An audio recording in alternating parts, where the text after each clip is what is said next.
Assalamualaikum warahmatullahi wabarakatuh. Izin sebelumnya Ibu, perkenalkan nama saya Amelia Nabila dengan NIM 2310252024 dari kelas Patologi Benih Proteksi B dengan dosen pengampu Dr. Haliatur Rahma SSI MP. Yang mana judul yang saya ambil yaitu Deteksi dan Identifikasi Cendawan Terbawa Benih pada 5 Varietas Kedelai. Adapun latar belakangnya, kedelai atau Glycine Max merupakan komoditas pangan strategis setelah padi dan jagung, serta sumber protein nabati utama bagi masyarakat Indonesia. Namun, produktivitas kedelai nasional masih sering terkendala oleh serangan penyakit, termasuk yang ditularkan melalui benih, seedborne disease. Cendawan patogen terbawa benih seperti Aspergillus flavus, Fusarium, dan Rhizoctonia menjadi faktor pembatas utama dalam produksi benih bermutu karena dapat menurunkan viabilitas, vigor, dan daya kecambah benih, bahkan menjadi sumber inokulum penyakit di lapangan. Hal ini sesuai dengan menurut Murniati et al. 2024. Kemudian untuk tujuan penelitiannya, yang pertama itu ada mengidentifikasi jenis-jenis cendawan yang terbawa benih pada 5 varietas kedelai. Kemudian, membandingkan efektivitas 4 metode pengujian kesehatan benih, yang mana yang pertama itu ada dry seed method, washing seed, blotter test, dan seedling symptom test. Selanjutnya itu menilai pengaruh cendawan terbawa benih terhadap daya kecambah dan gejala penyakit pada kecambah. Yang keempat adalah menentukan varietas kedelai dengan kualitas benih terbaik berdasarkan hasil deteksi cendawan. Untuk rumusan masalahnya itu sendiri, yang pertama itu ada jenis cendawan apa saja yang menginfeksi benih kelima varietas kedelai. Kemudian, metode pengujian manakah yang paling efektif dalam mendeteksi cendawan terbawa benih.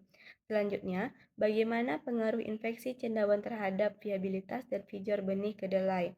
Yang terakhir itu ada varietas manakah yang nantinya akan menunjukkan ketahanan terbaik terhadap infeksi cendawan terbawa benih. Adapun metode pengujian yang dilakukan, yang pertama ada pemeriksaan benih kering atau yang disebut dry seed method. Yang kedua itu ada pencucian benih dengan washing seed, metode blotter test, dan selanjutnya metode seedling symptom test. Nah, pada dry seed method ini hanya mendeteksi kerataan fisik, yang kemudian blotter test mendeteksi cendawan pada permukaan benih saja. Sedangkan seedling symptom ini paling efektif mendeteksi gejala pada kecambah. Untuk hasil yang dari identifikasi yang didapatkan yaitu Aspergillus flavus, Aspergillus niger, Fusarium, Rhizoctonia, dan Rhizopus oligosporus. Yang mana yang paling dominan itu adalah Aspergillus.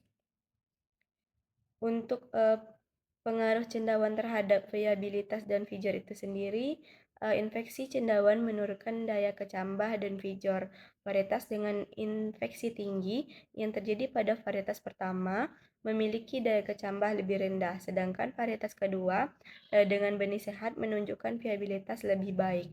Perbandingan efektivitas metode yang telah disampaikan tadi, yang paling efektif itu adalah seedling symptom test, yang mana mendeteksi 10 jenis cendawan, sedangkan blotter test mendeteksi 6 jenis, dan dry seed method hanya untuk kerusakan fisik saja.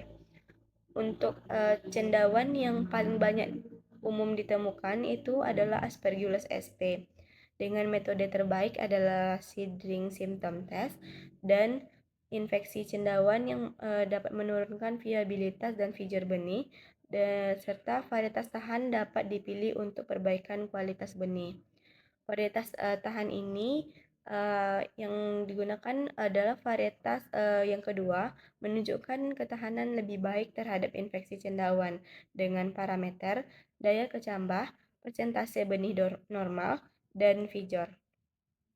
Untuk jurnal yang digunakan itu dengan judul Deteksi dan Identifikasi Cendawan Terbawa Benih pada 5 Varietas Kedelai atau Glycine Max L, yang mana ini merupakan jurnal dari jurusan Proteksi Tanaman Universitas Bengkulu pada tahun 2024. Sekian dari presentasi yang dapat saya sampaikan. Terlebih dan kurangnya saya mohon maaf. Saya ucapkan terima kasih. Assalamualaikum warahmatullahi wabarakatuh.